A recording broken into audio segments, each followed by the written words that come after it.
बिस्मिल्लाहिर्रहमानिर्रहीम। अस्सलाम वालेकुम। तमाम लोगों को गोल्ड के बढ़ने का इंतज़ार है और हमने भी ये बात बताई थी कि हो सकता है कि गोल्ड बजट के बाद बढ़े। और बजट 2024 थोड़ा सा ख़तरनाक आ रहा है। थोड़ा सा क्या, हर साल जब भी बजट आता है अवाम पर महंगाई का बोझ बढ़ जाता है, उस पर कर्ज़े का बोझ बढ़ जाता है, उस पर अवाम जो है उसको तमाम कुछ सहना पड़ता है। और ख़ास तौर पर वो लोग जो कि टैक्स देते हैं, मुल्क की मईशत में जो हिस्सा डालते हैं, उनको कहा जाता है कि और हिस्सा डालें। और जो लोग जिसको हम क्या कहेंगे, पैरासाइट्स हैं, जो कि अवाम के पैसे पे पल रहे हैं, उन पर टैक्सेस नहीं लगाए जाते, उनको छूट ही दी जाती है। पहले तो बात ये कि जो शरह सूद है वो 22 से कम होने का इम्कान बहरहाल मौजूद है, ठीक है। और 2% नीचे आएगा। 2% नीचे आने का मकसद है कि ये 20% हो जाएगा। शरह सूद यानी इंटरेस्ट रेट अगर कम होता है तो फिर आपकी कमोडिटीज़ जो हैं, जिनमें बिज़नेस हो रहा होता है, उसमें बेहतरी आती है। तो गोल्ड का इस लिहाज से भी थोड़ा सा, क्योंकि यहाँ पे इन्वेस्टमेंट शुरू हो जाएगी और करेंसीज़ में भी थोड़ा सा इजाफा हो जाएगा, जो फॉरेन करेंसीज़ हैं उसमें भी। अच्छा, इसमें जो बजट में जो मेन चीज़ जो कि बताई जा रही है बड़े बड़े अच्छे इकोनॉमिस्ट्स की तरफ से, वो ये कि टैक्स वालों को और निचोड़ा जाने का इम्कान मौजूद है। सेल्स टैक्स और इनकम टैक्स की जितनी भी रियायत और छूट है वो मरहलावार ख़त्म कर दी जाएंगी। और जो कमर्शियल अमूर पर जो इम्पोर्टर्स हैं, ठीक है, कमर्शियल इम्पोर्टर्स, उन पर 1% टैक्स यानी 1% टैक्स लगा दिया जाएगा, विद होल्डिंग टैक्स वगैरह।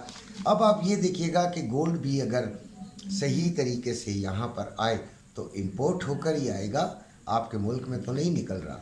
तो फिर उस पर भी अगर 1% भी लगाया जाए तो कितना बन जाता है ये आप अंदाज़ा कर सकते हैं। 2,40,000 है तो 2,400 रुपये तो बन ही बन गया। ये तो पक्की बात है। अब ये यानी इतना तो आपको समझ आ जाना चाहिए वैसे ही।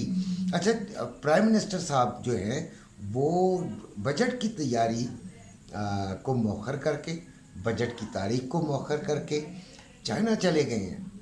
ये एक बड़ी अहम बात है, ये बात करना बहुत ज़रूरी है। चाइना के बहुत पैसा देना है आपने, और उनको वो समझाने गए हैं कि भाई ऐसा नहीं होना चाहिए। आईएमएफ ने कहा है भाई चाइनीज़ आईपीपीज़ को जो आपने पैसे देने हैं, मेरा ख्याल है 550 अरब देने हैं, तो इतना ही कुछ लगभग देना है। तो वो आईएमएफ ने कहा है कि भाई आप हमारे कर्ज़े से नहीं देंगे ये। फिर इसके अलावा चाइना का और भी बहुत कुछ देना है, तो वो ज़रा उनको समझाने गए हैं। ये जो है ना इन्वेस्टमेंट का ये ढकोसला, ये बहुत आपने अभी पिछले दिनों भी सुना होगा कि सऊदीया से इन्वेस्टमेंट आ रही है और चाइना से आ रही है और ये हो रहा है और वो हो रहा है। हुआ कुछ? नज़र तो कुछ नहीं आया अभी तक, ठीक है जी। तो ये तमाम चीज़ों को अगर देखा जाए तो महंगाई तेज़ी से बढ़ेगी, और महंगाई तेज़ी से बढ़ेगी तो गोल्ड वाले कहाँ से पीछे रहेंगे। इसके अलावा देखें सिगरेट और ट्रैक्टर्स और बहुत सारी इम्पोर्टेड अशिया पे, तो गाड़ियाँ वगैरह पे भी टैक्स बढ़ेगा। आते हैं गोल्ड की तरफ। तो गोल्ड का तो बड़ा आसान सा फार्मूला है, सिर्फ बात हमें पता होनी चाहिए कि डॉलर किधर जा रहा है। तो ये भी इम्कान है कि बेशक बतदरीज हो, लेकिन इसी 2-4 महीने के अंदर 295 तो कम अज़ कम होने का इम्कान है, कम अज़ कम। इससे ऊपर 324 तक जा सकता है। ये बात अगर आपको समझ आ रही है तो मेरा ख्याल है कि बड़ा ज़बरदस्त काम आपके लिए बन सकता है। 295 रुपये का डॉलर होने का इम्कान मौजूद ही मौजूद है, जो कि तमाम यानी कि किसी भी एक एनालिसिस्ट का दूसरे से इस पे कोई इख्तलाफ नहीं है, सारे यही कह रहे हैं। और ज़्यादा से ज़्यादा 324 बतदरीज करने का प्रोग्राम है। तो फिर क्या होगा अगर हम इसको कैलकुलेट करें हम लिखते हैं जी 295, ये डॉलर का रेट है, और जो गोल्ड का प्रेजेंट रेट है वो 2293 है। ये तो आपको पता है। इसको दोनों को हम मल्टीप्लाई करते हैं, ज़रब देते हैं, ये आ जाएगा 6,76,435। इसका ये आएगा 1 औंस का रेट। 1 औंस में 31.1 ग्राम होते हैं। आपने उसको तो 31.1 से डिवाइड कर दिया, आपके पास 1 ग्राम का पैसे आ गए 21,750।